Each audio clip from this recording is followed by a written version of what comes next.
ভালো লাগে না। বোমা আমি এমন কি করলাম তুমি গ্লাসটা ভাঙিয়ে ফেলাইলা? আপনি জানেন না আপনি কি করছেন? আপনি আমার জীবনটা অতিষ্ঠ করে তুলছেন। আমি মোবাইল টিপলে দোষ, আমি বাইরে ঘুরতে চলে গেলে দোষ, সবকিছুতে আপনার দোষ। কি পাইছেন আপনি? আমি বুঝি না আপনি এগুলো কেন লেখা করেন। বোমা তুমি আমার মেয়ের মতো, আমি তোমার ভুলটা ধরাই দিই, শিখাই দিই, এতে তো কোনো দোষ নাই মা। আপনার আমার ভালোর জন্য আর কিছু বলতে হবে না। ইচ্ছা করে আমাকে অত্যাচার করার জন্য এগুলো করেন। আপনি চান আমি এই বাড়ি থেকে চলে যাই? আচ্ছা ঠিক আছে, আমি এই বাড়ি থেকে চলেই যাইতেছি। বাবা সবই তো শুনলি, আমি তোর ভালোর জন্যই বলছিলাম, আমি কি খারাপ কিছু বলছি? ও আসলে আমারে বুঝতে পারে নাই, তাই রাগ করে চলে গেছে। তুই যা গিয়ে ওরে বুঝাই শুনে সুন্দর করে নিয়ে আয় আবার। তুমি বললেই তো আমার মেয়েটার আমি যাইতে দিতে পারি না। কেউ কি চায় নিজের মায়ের আগুনে ঝাঁপ দিতে? আমি তো চাবো না। আম্মা এখন একসাথে থাকতে গেলে নানান রকম ঝামেলা হয়, এটাই স্বাভাবিক। তোমারিয়া তুমিও করছো, আমাদের বাড়ি থেকে বের হয়ে আসার আগে অ্যাটলিস্ট আমাকে ফোন দেওয়া উচিত। চলো ব্যাগ গুছাও, বাইরে চলো, কি করে চলো মানে তুমি জানো ওই বাড়িতে আমার সাথে কি কি হয়? তুমি তো আমার সাথে 2 দিন আসো, বাকি 28 দিন তোমার মা আমার সাথে কি কি করে তুমি জানো? ওই বাড়িতে আমি আর যাবো না। যাবো না? সংসার করবো না তো? আমার সাথে যদি সংসার করতে হয় তাহলে ঢাকায় আমাকে নিয়ে আলাদা বাসা নিতে হবে, আদারওয়াইজ আমি তোমার সাথে যাবো। যদি থাকতে হয় তোমার সাথে থাকবে, আর যদি থাকতে না পারে বাপের বাড়ি থাকবে। বাবারে তোর বউ যদি বাপের বাড়ি থাকে তাহলে তো পাড়াপড়শি ভালো কইব না, তোর চাচারাই তো তোরে সবার আগে মন্দ কইব। বাবা তুই জিদ করিস না, বউ যদি তোরে নিয়ে আলাদা বাসায় থাকতে চায় তুই তাই থাক। যদি আমার আলাদা বাসা নিতে হয় আমি তোমার নিয়ে বসবো। আমি মা হিসাবে তোরে অনুভব করি, তুই বউরে নিয়ে আলাদা বাসা নিয়ে থাক, আমি চাই তোরা সুখে থাক বাবা। আচ্ছা শোনো না, আব্বা আমার জন্য না অনেক মন খারাপ হইতেছে। আব্বা আম্মা তো আমাদের সবকিছু এত সুন্দর করে সাজাই দিল, তোমার কি মনে হয় তাদেরকে একবার আসতে বলা উচিত? আসতে বলো মানে কি? আমি বলবো কেন? তুমি তাদের একমাত্র মেয়ে জামাই না? তোমার কোনো দায়িত্ব নাই? তুমি ফোন করো, ফোন দাও। আসসালামু আলাইকুম, বাবা ভালো আছেন? হ্যাঁ বাবা ভালো আছি, তুমি কেমন আছো? দেখছো কত খুশি হয়েছিল? আচ্ছা শোনো না, মারে নিয়ে আসি। আমি তো আসতে না করি নাই, বাসায় তো রুম আর 5টা না, বাসায় রুম 3টা। আম্মা আসতেছে, আব্বা আসতেছে, মামি আসতেছে, সবাই একসাথে। তোমার আম্মা কই থাকবে বলো? তারা ঘুরে যাক, তারপর আসতে বললো।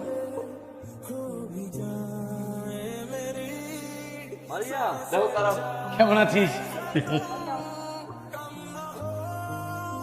শোনো মারিয়া, টাকা পয়সা বেশি বেশি করে সেভ করবা, একদম বেশি খরচা করতে দিস। সেভিংস করবো কেন? মাসের 20 তারিখে স্যালারি টাকা সব শেষ হয়ে যায়। দেখ শেষ হয় না শেষ করে, আমার তো মনে হয় মায়ের দিয়ে আসে। আমারও তাই মনে হয়, সারাটাক্ষণ খালি মা মা মা মা মা। আমি যে ঘরের বউ তার কোনো খেয়ালই নাই, সারাক্ষণ শুধু মার কথা। কোনো চিন্তা করিস না, লোহাদা কেমনে লোহা কাটতে হয় এটা আমার খুব ভালো করে জানা আছে।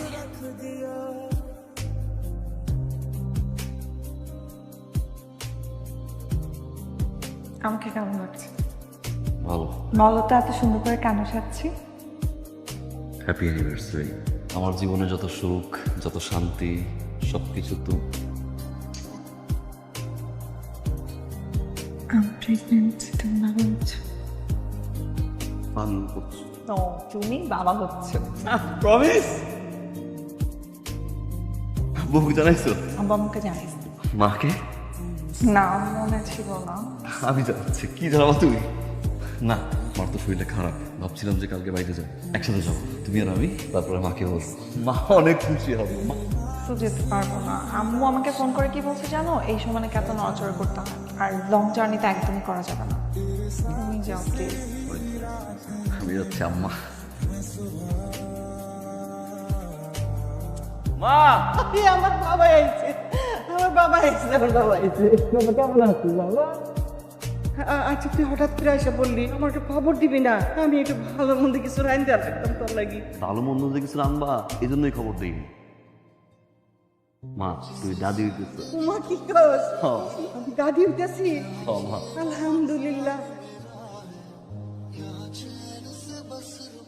তোমার কি কোনো আক্কেল বুদ্ধির কিচ্ছু নাই? আমার মেয়েটা অসুস্থ, এই অবস্থা তারা রেখা তুমি কিনা বাড়িতে গেছো? তোমার মা তো মরে যায়, ওইটা গেছে তোমার এক্ষণে বাড়িতে যেতে হবো। শোনো, আমি যা বলি তুমি তাই করো। তুমি এক্ষণে ঢাকায় আমার মেয়ের কাছে, তোমার মার কাছে তোমার থাকতেই হইব না, যা বলতেছি তুমি তাই শোনো। কাছে ভালো হচ্ছে, পাইছে এক সৌরভ ডাক্তার। আমি কালকে গেলাম আমার ঢাকা চলে যেত, এবং চেক আপ টেক আপ যা আছে বড় ডাক্তার আমি দেখে দিচ্ছি। আরে এমন কিছু হয় নাই, ভালো হয়ে যাবো আমি। এই তোমার কি কোনো কাণ্ড জ্ঞান না? মেয়েটা আমার পথই বাড়িতে একা, মায়ের যদি ডগায় একটা দুর্ঘটনা ঘটে। ওসব বাদ দাও, পরিবারের প্রতি দায়িত্ব বাদ দাও, তাড়াতাড়ি তুমি ঢাকায় আসো, ঠিক আছে? বাবা আমি তুই তুই শহরে যা, আমার কথা চিন্তা করিস না। আসছো তুমি? মায়ের শুভ আছে। আই দাঁড়াও, না হেসে উপায় আছে মানে?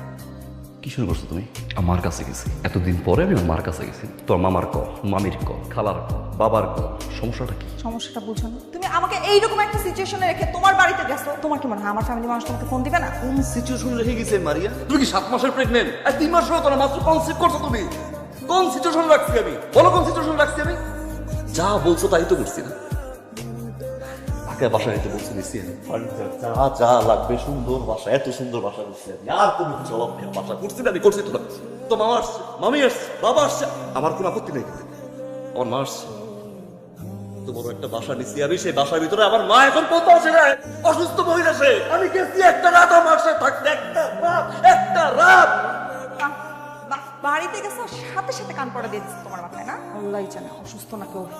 থাপ্পড় দিয়ে দাঁত চক করে দিন, মানে তুমি বড় এই আমি না তোমার সাথে আর সংসার করতে চাই না। যেই ছেলে মায়ের কথা চামারের মতো আচরণ করে তার সাথে অ্যাটলিস্ট থাকতে চাই না। আরে থাইকো না তুমি, যাও থাইকো না।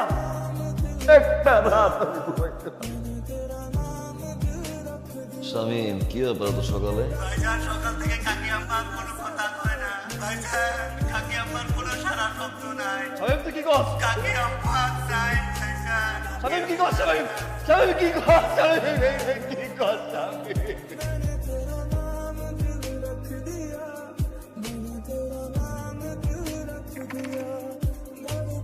আম্মা আপনি কান্না করতেছেন কেন? আমরা কি সারা জীবনের জন্য আমেরিকা যাইতেছি? আব্বা দেখেন কেমন কান্না করতেছে, একটু বুঝান না। আম্মা আব্বা, আপনাদের কি একটা মন খারাপ হয়? আমাদের মন খারাপ হয় না? আর আপনারা তো টেনশন করছেন কেন? আমি আর আপনার ছেলে মিলে আপনাদের জন্য বেস্ট বৃদ্ধাশ্রমটাই খুঁজে বের করেছি। এখানে কিন্তু আপনাদের কোনো কিছুর কোনো সমস্যা হবে না। দেখেন এই যে আঙ্কেলরা আন্টিরা এখানে কত ভালো আছে। আপনারা ওদের সাথে বসে গল্প করবেন, আড্ডা দিবেন, আপনাদের সময় কখন চলে যাবে একদমই বুঝতে পারবেন।